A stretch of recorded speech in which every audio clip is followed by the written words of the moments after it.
What's up, fellas? This is Kyle Frawley. I have a YouTube channel for about 12, 13 years now. Never really put too much effort into it, but I'm going to kind of see where this goes here.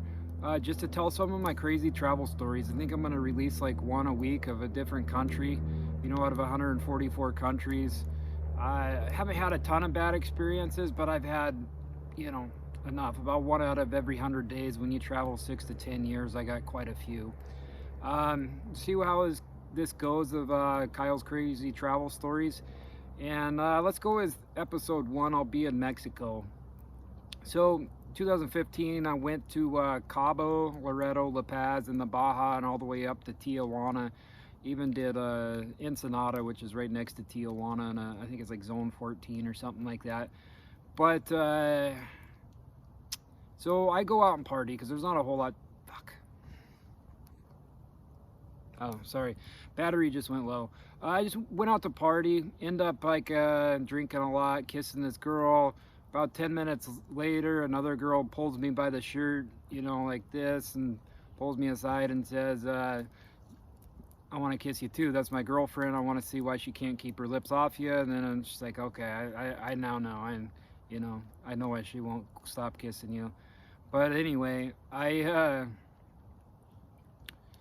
end up leaving the bar like 3 a.m. And as soon as I leave, there's this girl on the sidewalk. I'm not going home with any girls. I'm all alone. And the girl goes, hey, can I have some money for gas? I need to get back to Los Angeles. And I'm like, huh? This seems weird. And she's like, somebody broke into my car.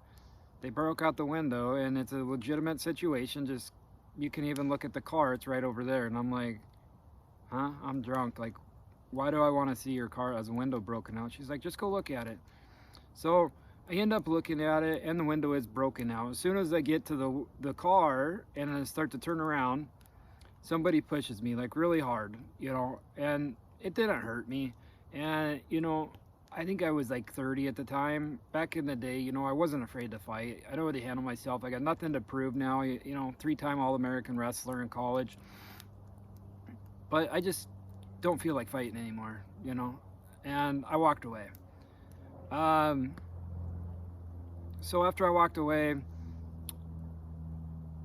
I got pulled over by the police, and empty your pockets, put my hands on the trunk of the cop car, and they said, talking in Spanish. The guy that pushed me came up. The girl that talked to me and asked for gas money came up. And the guy ends up telling the police that I knocked out the window of the car. I'm like, no, I did not knock out the window of the car. The girl comes up. I'm like, look, tell him I didn't knock out the window of the car. She said something in Spanish. I didn't quite understand it.